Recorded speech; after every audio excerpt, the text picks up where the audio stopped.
2022년 4월 24일 나누는 교회 주일 예배를 하나님께 드리겠습니다. 하나님께 찬양합니다.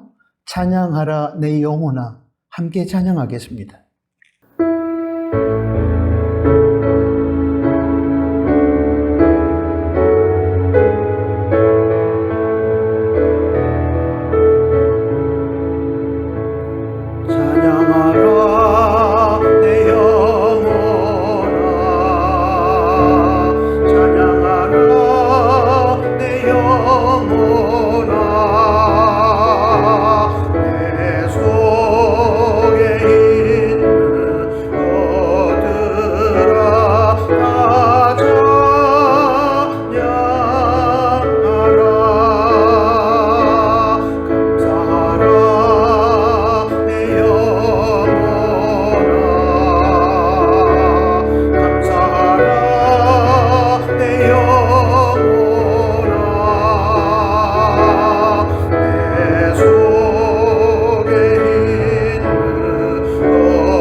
사도신경으로 신앙을 고백합니다.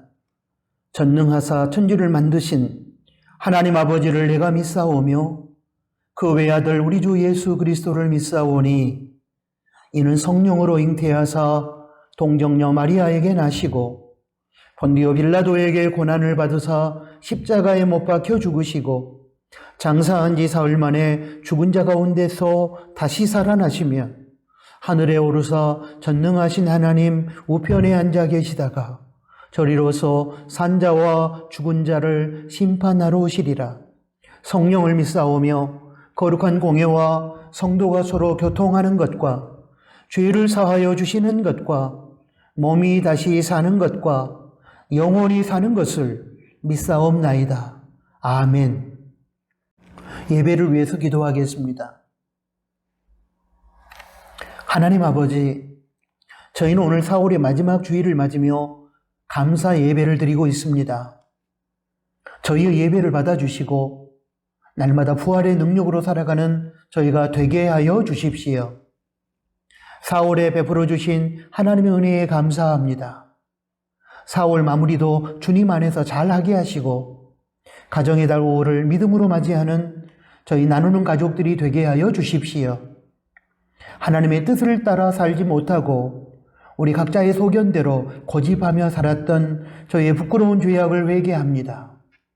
용서하여 주시고 반복되는 죄악과 단절하며 거룩함으로 하나님의 영광을 선포할 수 있도록 성령의 능력을 부어 주십시오. 하나님 아버지, 지금 세상은 어둠과 거짓과 불의와 폭력 그리고 욕심과 갈등과 전쟁의 소용돌이 속에서 사람을 비롯한 피조계의 생명이 죽어가고 있습니다. 주님의 빛과 진실과 정의와 사랑으로 이 땅에 죽어가는 생명을 살려주십시오. 감사와 자족과 화해의 삶으로 이 땅에 평화와 감사의 천국이 이루어지기를 희망합니다. 하나님 아버지, 저희를 불쌍히 여겨주시고 회복의 은혜를 베풀어 주십시오. 이 땅의 교회와 성도가 부활의 능력, 생명의 능력으로 죽음의 세상을 정복하게 하여 주시고 이 땅의 교회와 성도가 죽음의 문화를 몰아내고 생명의 문화를 이 땅에 세울 수 있도록 도와주십시오. 이 땅의 사람들을 죽음으로 몰고 가며 이 땅을 갈등과 다툼과 전쟁으로 몰고 가는 악한 사탄의 세력을 굴복시키고 지구촌에서 벌어지고 있는 전쟁이 멈추게 하여 주시며 하나님의 생명과 주님의 평화가 충만한 세상으로 이 세상을 변화시켜 주시기를 간절히 소원합니다. 특별히 갈수록 격렬해지고 흉폭해지는 우크라이나를 향한 러시아의 침략 전쟁이 그치게 하여 주시고 전쟁의 세력들을 멸하여 주십시오. 조국 대한민국의 정치가 보복이 아닌 화해, 분열이 아닌 통합의 정치가 되어 국민들이 행복하게 살아가는 나라가 되게 하여 주시고 위정자들이 당리당략과 이념을 초월하여 국민의 뜻을 받들고 섬기게 하여 주십시오. 이를 통하여 하나님의 보편적인 가치가 존중받는 조국 대한민국이 되게 하여 주시기를 소원합니다. 하나님 아버지, 저희 나누는 가족들이 이제는 고난의 상황 앞에서 불평하거나 절망하지 아니하고 부활의 능력을 힘입어 감사하고 부활의 능력으로 고난의 현실을 극복하며 절망의 세상에서 희망을 노래하게 하여 주십시오. 교회의 예배드림과 신앙생활이 점진적으로 회복하게 하시되 먼저는 이제 비대면 예배를 드렸던 분들이 교회당에서 대면으로 예배드릴 수 있도록 예배드림의 회복의 역사를 허락하여 주십시오. 무엇보다도 나누는 가족 모두의 마음속에 하나님을 향한 사랑과 하나님을 의지하는 믿음과 자기를 부인하고 하나님 말씀에 순종하는 성숙한 신앙을 회복시켜 주십시오. 하나님 아버지, 이 시간 예배의 모든 순서를 통해 하나님께 영광 돌리기를 소원합니다. 열린 마음으로 하나님의 말씀을 받고 그 말씀에 붙잡혀 살아가는 저희가 되게 하여 주십시오. 말씀을 전하는 자나 듣는 자 모두 하나님 앞에서 겸손한 자가 되어 하나님의 성품과 하나님의 능력을 삶으로 증거하게 하여 주십시오. 예수님의 이름으로 기도드립니다. 아멘.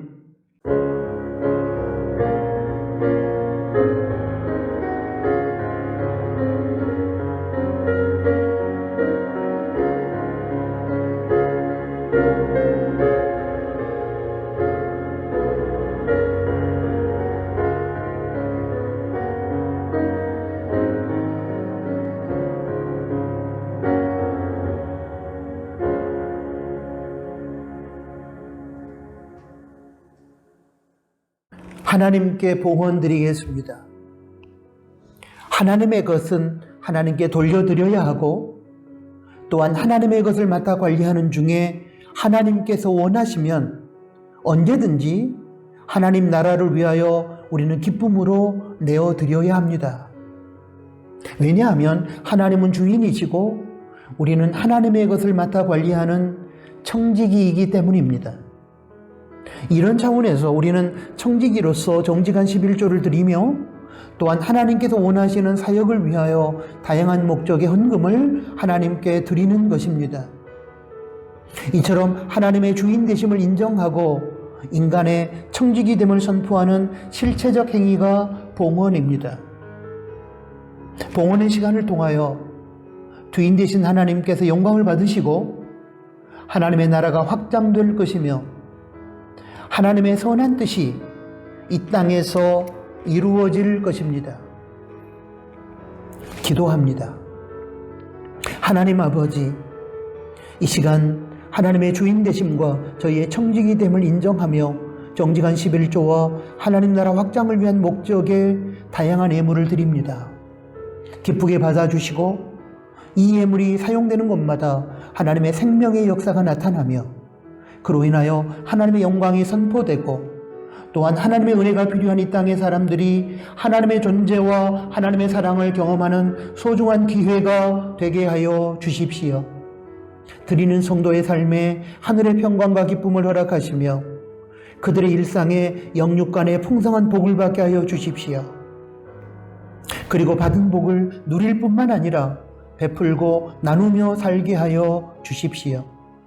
삶 속에서 매 순간 하나님의 은혜를 기억하며 감사로 예물을 드릴 때에 성도의 가정과 일터와 직장을 붙들어 주시고 날마다 천국을 누리며 살게 하여 주십시오. 일용할 양식을 제공하여 주시되 그로 인하여 감사하며 자족하며 살게 하여 주십시오. 예수님의 이름으로 축복하며 기도합니다. 아멘. 코이노니아 시간입니다. 먼저 함께 예배드리는 가족들 그리고 성도들에게 혼자 가정에서 비대면 예배를 드리는 분이 계시면 자기 자신에게 인사를 나누도록 하겠습니다. 샬롬, 주님의 평화가 우리 각자의 심령과 우리 서로의 관계와 공동체 안에 충만하기를 희망합니다. 다음으로 감사합니다, 고맙습니다로 인사하겠습니다. 감사합니다. 하나님 감사합니다. 함께 예배드린 여러분 고맙습니다. 마지막으로 사랑합니다로 인사하겠습니다. 사랑합니다. 주님 안에서 주님의 이름으로 사랑합니다. 아멘. 오늘은 4월 넷째 주일 마지막 주일입니다. 4월 한 달 동안 우리를 지켜주시고 동행하시고 인도하신 하나님께 감사를 드립니다. 남은 4월 마무리 잘 하시고 가정의 달 5월을 믿음으로 맞이하며 각 가정이 무너진 부분이 회복되는 역사가 나타나기를 기도합니다. 5월 예배위원과 목회 일정을 주보 로뎀나무 홈페이지 그리고 온라인 나눔터에 실었습니다. 참고하십시오. 부활의 능력을 힘입어 죽음과 고난을 극복하고 승리함으로 하나님을 영화롭게 하는 우리 나누는 가족들이 되시기 바랍니다. 아직도 오미크론을 비롯한 각종 바이러스가 기세를 떨치고 있는 중에 있습니다. 방역수칙을 철저하게 지켜주시고 여러분 서두르지 말고 점진적인 회복으로 나아갈 수 있기를 희망합니다. 계속해서 경건 생활에 힘써 주시고 그 무엇보다 이제 대면 예배를 회복하는 일에 우선순위를 두시기 바랍니다. 비대면 예배는 특수한 상황에서의 예배였음을 여러분이 기억해 주시기 바랍니다.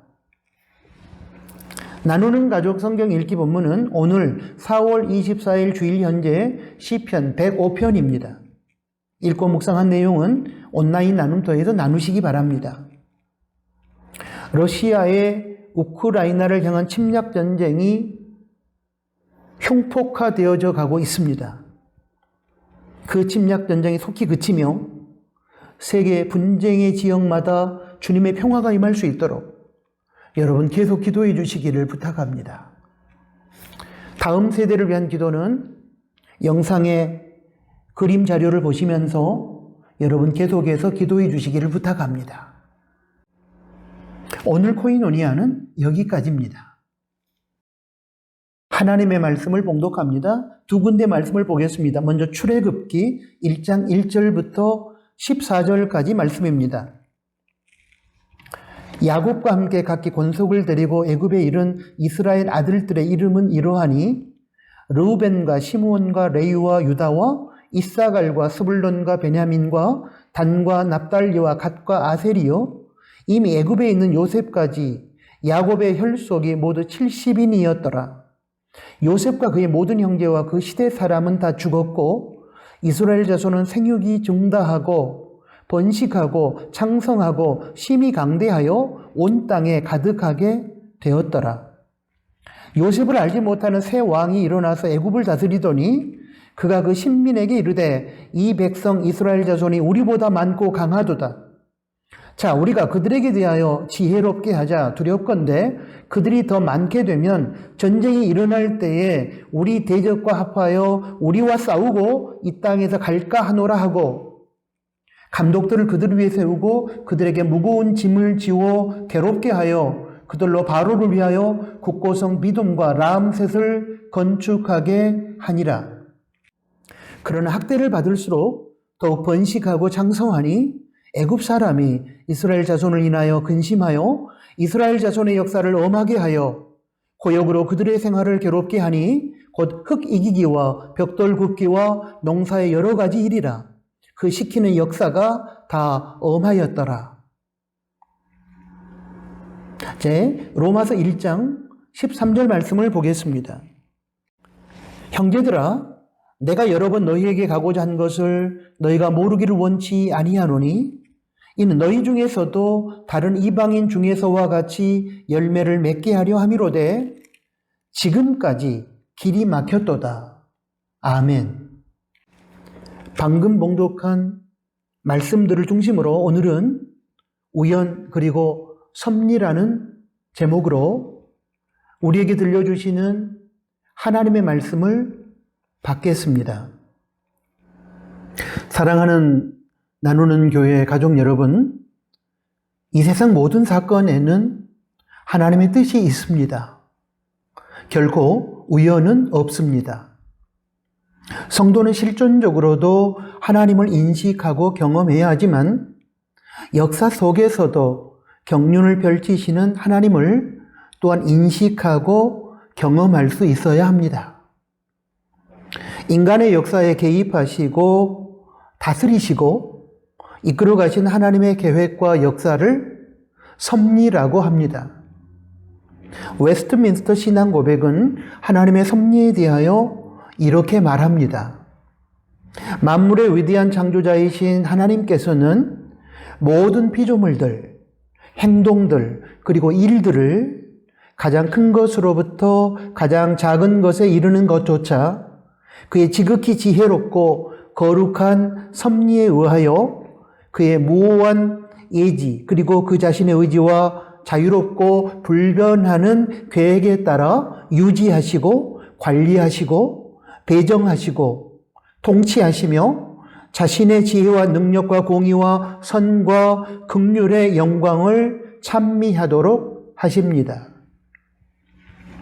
복잡하고 장황하게 설명되어졌지만 요약하면 하나님께서는 당신께서 지으신 모든 피조물들과 그리고 일어나는 모든 사건을 당신의 뜻과 의지에 따라 다스리시고 관리하시고 유지하시고 통치하심으로 당신의 영광을 드러내시는데 그것을 섭리라고 한다는 것입니다.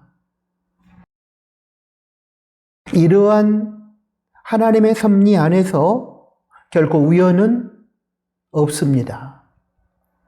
보이지 않는 하나님의 손이 가장 하찮은 일이나 전혀 관련성이 없어 보이는 사람의 일이나 사건들에도 간섭하시고 개입하십니다. 하나님은 전지전능하시기 때문에 우리의 모든 행사를 아시고 주관하십니다. 하나님은 당신의 때에 당신의 뜻에 따라 모든 일들을 질서 있게 처리하고 계십니다. 그리고 그 결과는 항상 하나님의 뜻에 따라 일어나며 그의 목적은 하나님의 영광입니다. 하나님의 섭리에 의하여 이 땅의 역사는 진행되는 것입니다. 그러므로 우리가 살아가면서 경험하는 모든 사건들이 우연히 일어난 것은 하나도 없습니다. 우리가 우둔하여 알지 못해서 그러는 것이지 실은 모두 다 하나님의 뜻 안에서 일어나는 것입니다. 이런 점에서 기독교 역사관은 섭리사관입니다. 세상에 우연사관과 배치되는 개념입니다. 중요한 것은 섭리사관으로 역사를 바라보고 살아가는 사람과 우연사관에 의하여 역사를 바라보고 살아가는 사람의 삶의 과정과 삶에 대한 반응과 삶의 결과가 근본적으로 다르다는 사실입니다. 제가 개인적으로 기독교의 매력을 가졌던 이유 중에 하나가 바로 기독교 역사관인 섭리사관 때문이었습니다.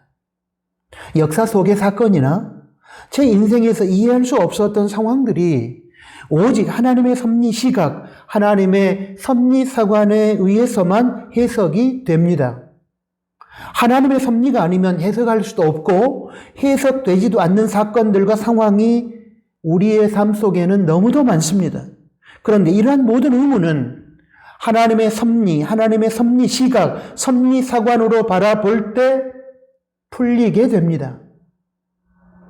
하나님의 뜻과 계획을 따라 모든 사건이 진행되고 모든 상황이 주어졌음을 믿고 나아갈 때 우리는 어두운 터널 속에서 마치 빛을 발견하는 것처럼 어둠 속에서 환함과 확실함을 얻게 됩니다. 먼저 오늘 본문 출애굽기 1장 1절부터 14절까지의 말씀을 보겠습니다. 여기서 우리는 히브리 백성 이스라엘 민족에게 두 개의 큰 사건이 일어났음을 알 수 있습니다. 한 사건은 야곱이 가나안 땅에서 큰 가뭄을 만나 흉년에 고생하다가 자신의 자녀들을 데리고 가나안을 떠나서 애굽으로 이주한 사건입니다. 또 다른 사건은 애굽에서 행복하게 살다가 안주하고 있는데 갑자기 애굽의 왕조가 바뀌더니 이스라엘 백성들이 그로 인하여 큰 고통을 겪게 된 사건입니다. 두 개의 사건은 과연 왜 일어난 것일까요? 우연일까요? 아닙니다. 하나님의 섭리 가운데 주어진 것입니다.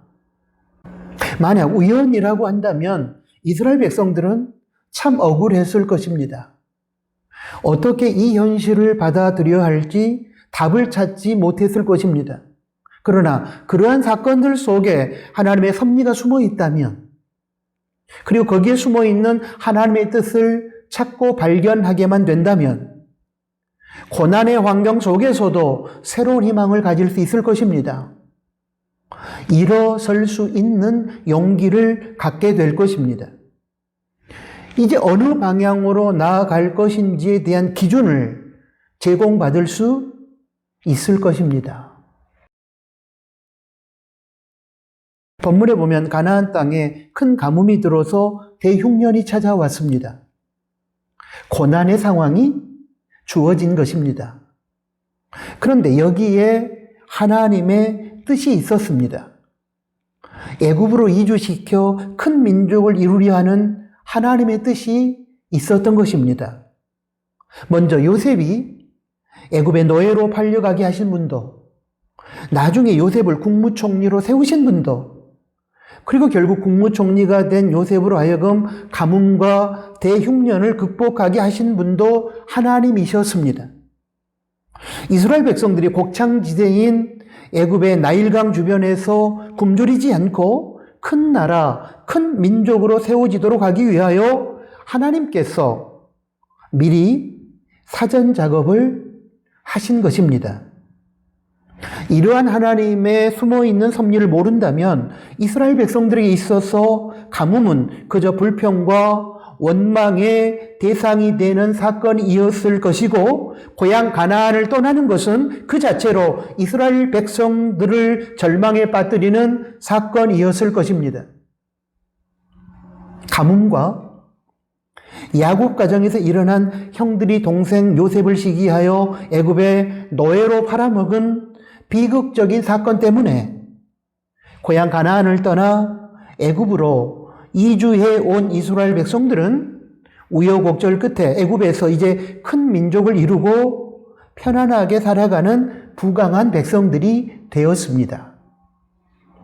그런데 갑자기 애굽에 쿠데타가 일어나서 새로운 왕조, 성경에 보면 요셉을 알지 못하는 새로운 왕조가 정권을 장악했습니다. 출애굽기 1장 8절의 말씀입니다.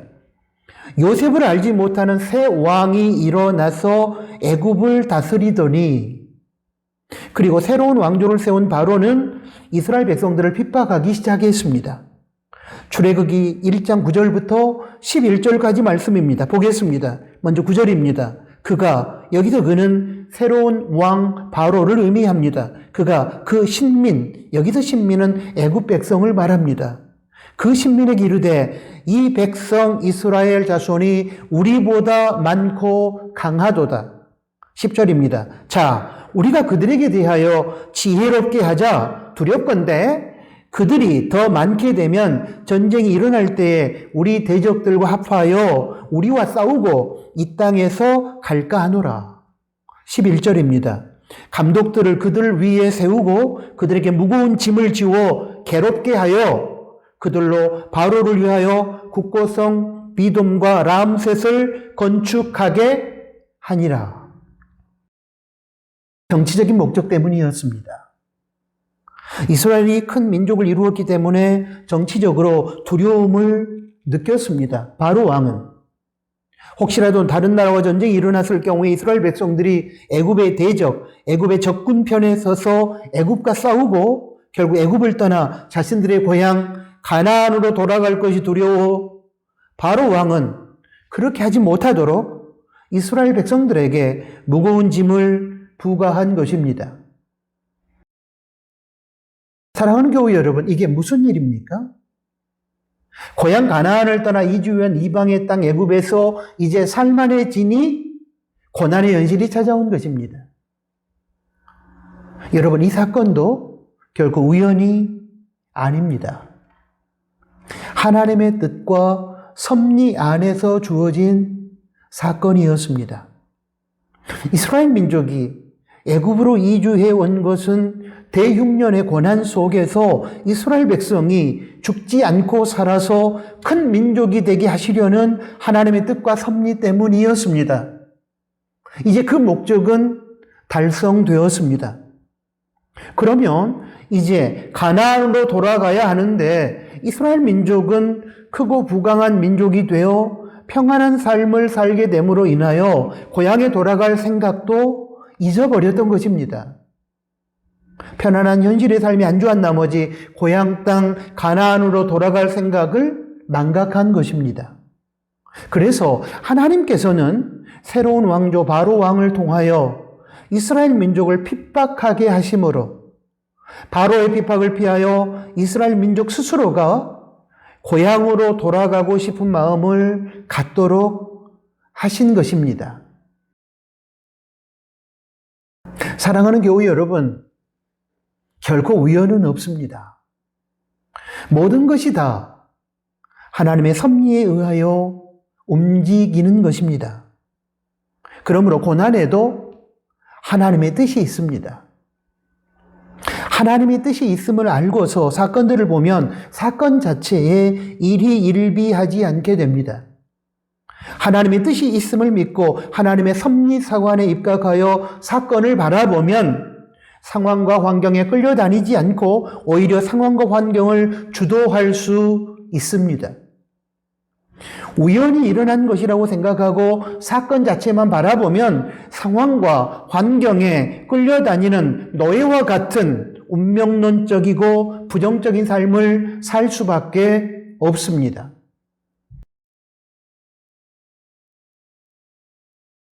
역사의 흐름 속에서 우리들에게 찾아오는 구체적인 사건들을 우연으로 보거나 인간적인 눈으로만 바라보게 되면 우리는 쉽게 흔들릴 것이고 쉽게 흥분할 것이고 쉽게 불평할 것이고 쉽게 분노할 것이고 쉽게 좌절할 것이고 쉽게 절망할 것입니다. 그러나 하나님의 섭리 차원에서 모든 것을 바라보게 되면 우리가 무엇인지 구체적으로 알지 못한다 할지라도 그 사건 속에 무언가 하나님의 뜻이, 하나님의 선한 뜻이 숨어 있음을 생각하고 믿게 될 것이며 그렇게 되면 불평할 이유도 분노할 이유도 좌절하고 절망할 필요도 없게 될 것입니다. 하나님의 우리를 향한 더 나은 계획 속에서 주어지는 사건이기 때문입니다. 설령 우리가 죄를 지어 매를 맞는 고통의 환경이라 할지라도 우리가 회개함으로 실패 속에서 새로운 세계를 배우는 기회로 만들 수만 있다면 거기에도 발전적인 하나님의 선한 뜻이 있는 것입니다. 우리가 실패 앞에서도 하나님의 섭리로 그 실패를 해석하고 나아갈 수만 있다면 우리는 더 나은 세계를 경험하게 될 것입니다.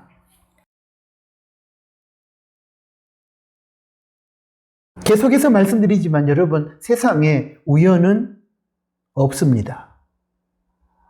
모든 것이 하나님의 뜻에 의해서 움직입니다. 우리는 그것을 하나님의 섭리라고 부릅니다. 우리가 만난 사건 하나하나에 하나님의 마음이 담겨 있습니다.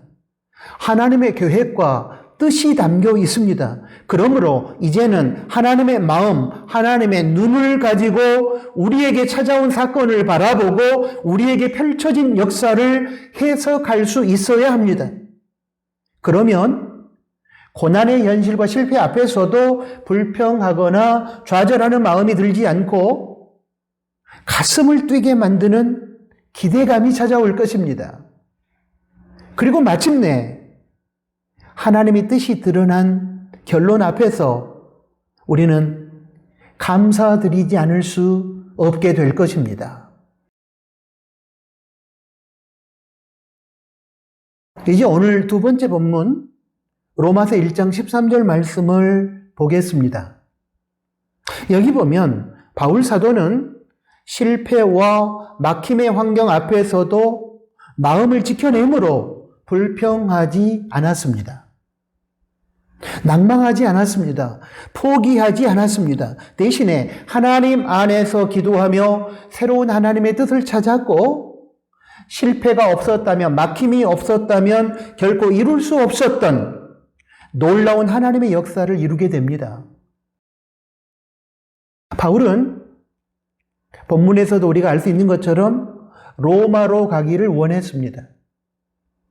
로마 교회를 방문하고 로마의 복음을 전하며 로마 교회 교인들의 믿음을 굳건하게 세우고 싶은 꿈이 있었습니다. 그 꿈은 세속적인 것도 자신의 이기적인 정욕을 위한 것도 아니었습니다. 하나님의 뜻에 합당한 꿈이었습니다. 그런데 하나님께서 허락하시지 않았습니다.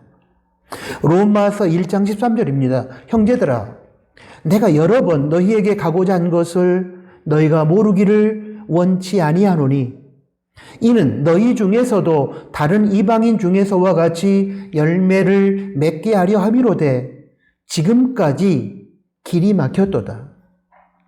여기서 형제들은 로마 교회 형제들을 말합니다. 바울은 로마로 가서 로마 교회 교인들을 방문하고 싶었습니다. 그런데 지금까지 그 로마로 가는 길이 막혔다라고 지금 얘기하고 있는 것입니다. 바울은 자기의 막힌 상황을 본문에서 보면 길이 막혀서라고 표현하고 있습니다.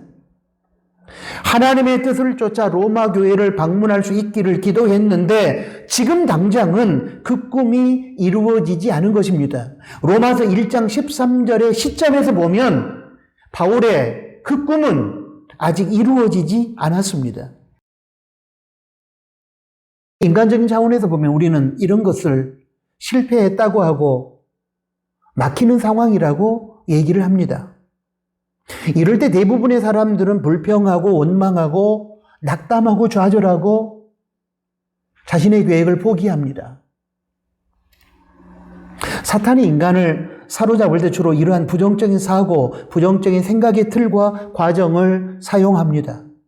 자신의 뜻과 다르게 환경과 상황이 펼쳐지게 될 때에 그것을 실패와 막힘으로 생각하고 해석하게 만들어서 마음이 무너지게 만들고 그로 인하여 불평하고 분노하고 절망하게 만들어 결국은 사탄의 밥이 되게 하는 것입니다.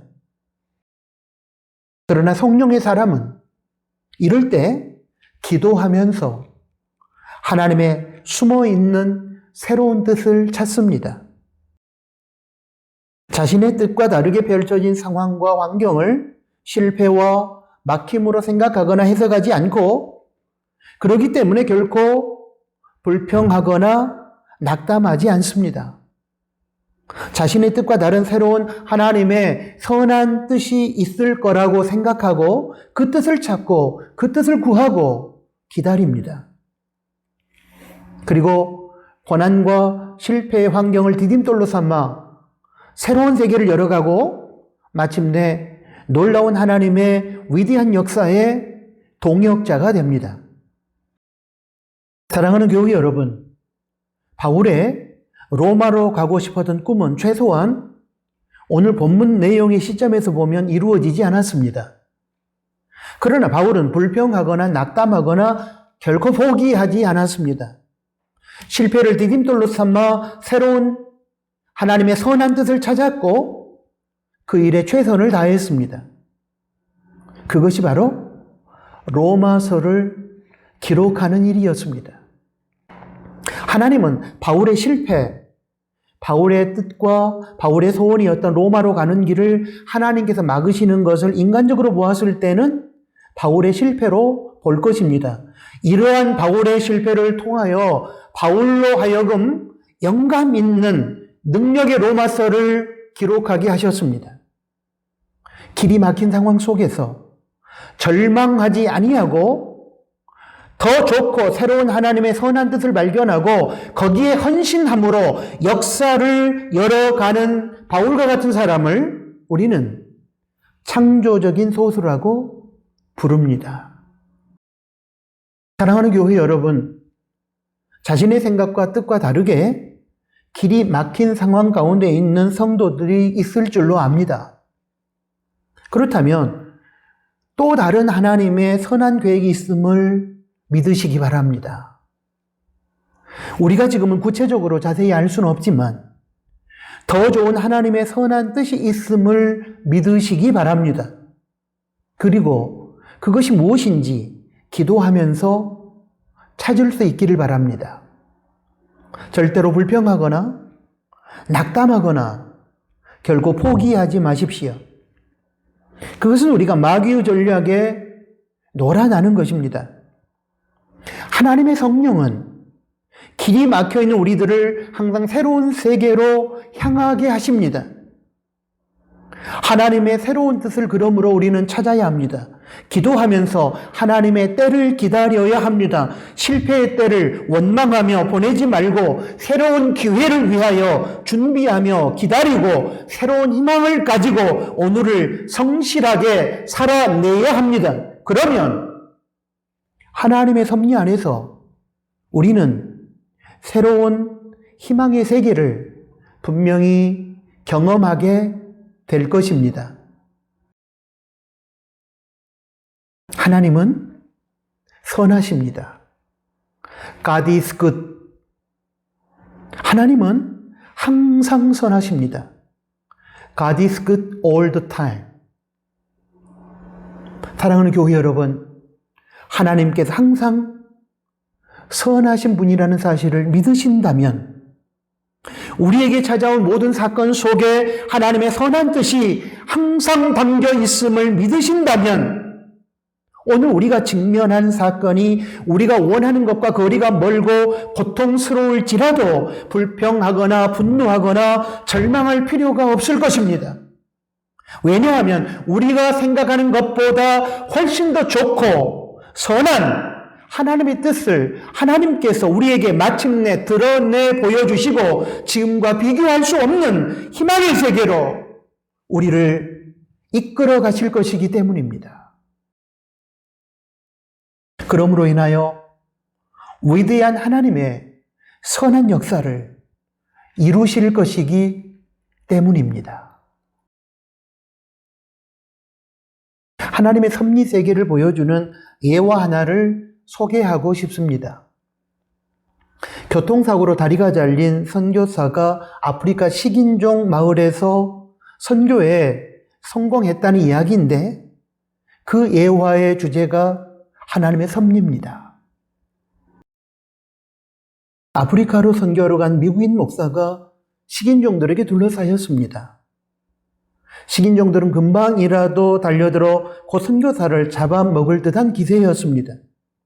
그때 선교사가 여러분들은 나를 잡아먹고 싶은 모양인데 내 고기는 별로 맛이 없어서 못 먹을 텐데요 라고 말하면서 주머니에서 칼을 꺼내 종아리살을 베어서 넘겨주었습니다. 그리고 이렇게 덧붙였습니다. 어디 먹을 수 있는지 시식 좀 해보세요. 그리고 먹을 수 있다면 나를 잡아 드세요. 그때 식인종들 가운데 추장 정도로 보이는 한 식인이 그것을 맛보고는 퇴퇴하고 뱉어버렸습니다. 그 모습을 지켜보던 선교사가 말했습니다. 그거 보시오. 맛이 없어. 못 먹는다니까요. 그 이후 선교사는 그곳에 50년간을 머물면서 복음을 전했습니다. 그가 칼로 잘라 식인종에게 내어준 종아리살은 교통사고로 잃고 나서 고무다리를 했던 것이었습니다.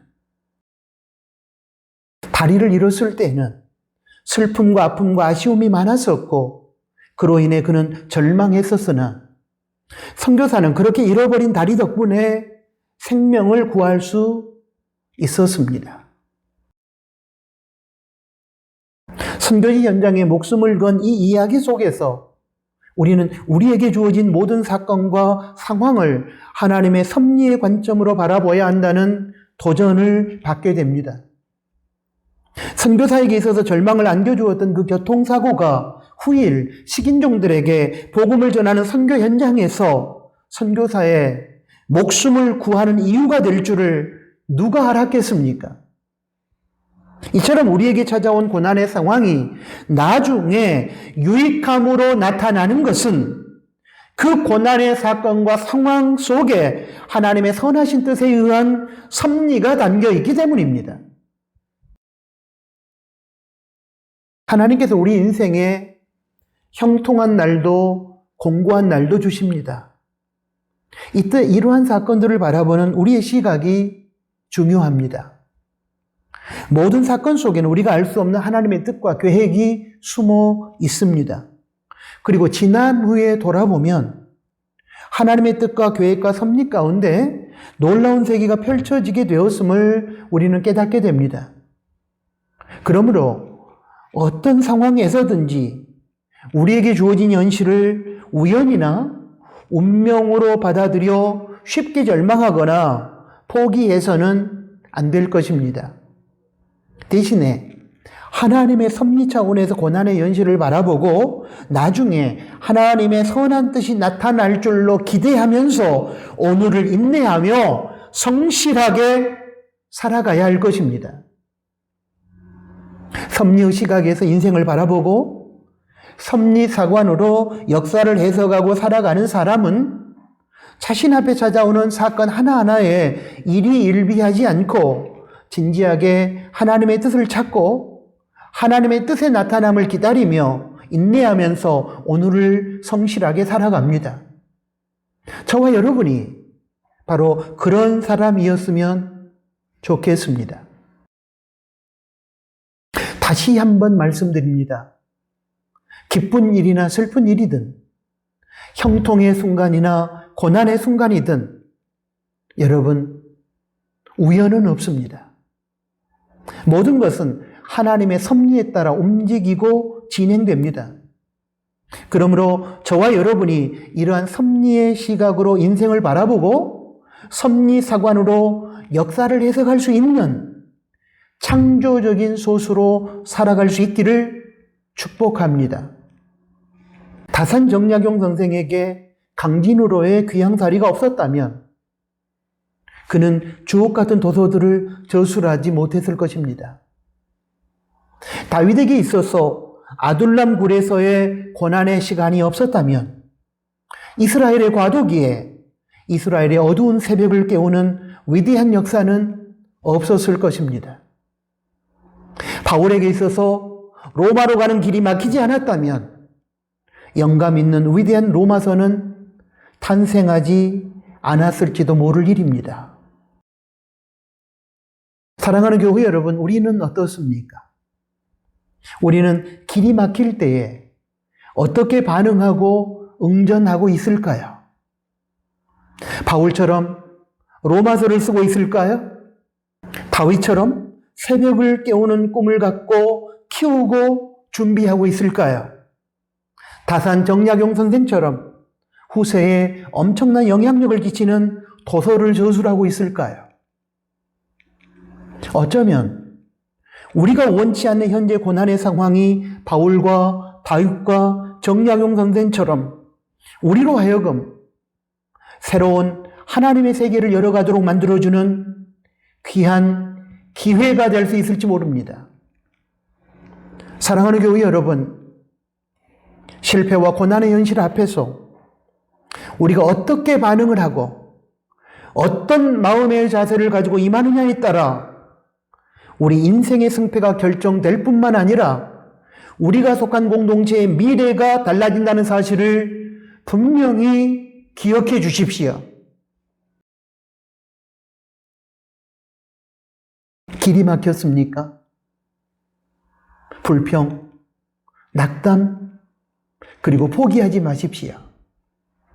대신에 하나님의 섭리를 신뢰하고 그 자리에서 바울처럼 로마서를 쓰십시오.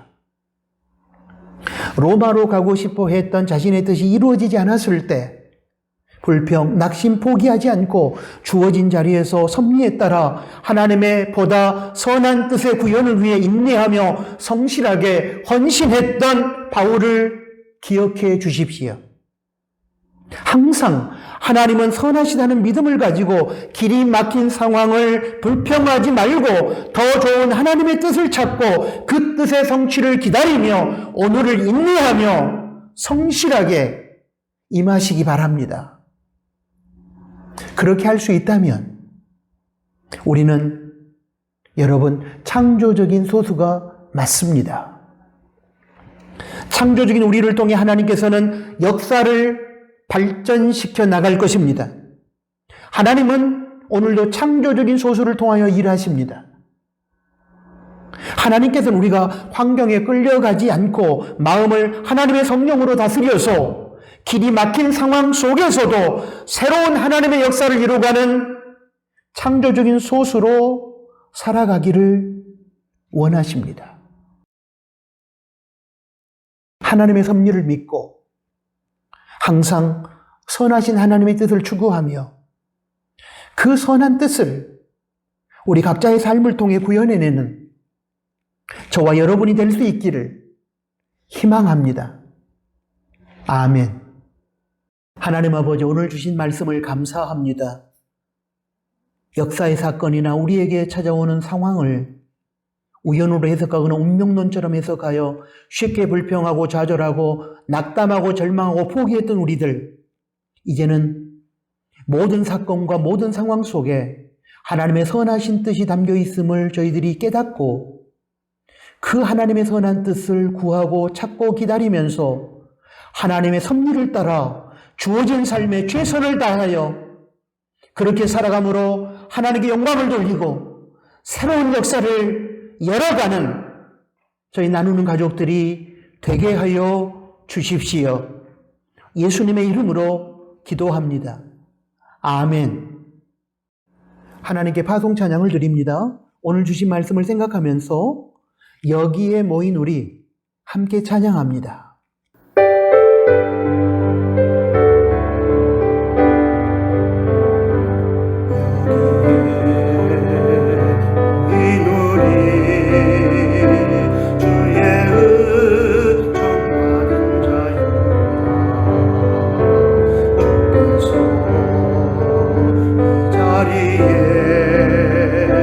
함께 계심을 아노라.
기도하겠습니다. 이제는 우리 구주 예수 그리스도의 은혜와 하나님 아버지의 크신 사랑하심과 성령 하나님의 위로, 교통, 충만, 동행하심이 오늘 주신 하나님의 말씀을 듣고 우리에게 주어진 상황과 역사 속에 일어나는 모든 사건을 우연과 운명으로 받아들이지 않고 하나님의 섭리의 시각에서 바라보며 그 사건들 속에서, 그 상황들 속에서 우리를 향한 하나님의 선한 뜻을 찾고 그 뜻을 기다리며 그 뜻이 우리의 삶에 나타나기를 기다리며 새로운 세계를 열어가 하나님 앞에 영광을 돌려드리기를 희망하는 사랑하는 나누는 교회 가족들 머리 위에 이제로부터 영원토록 항상 함께 계실지어다. 아멘.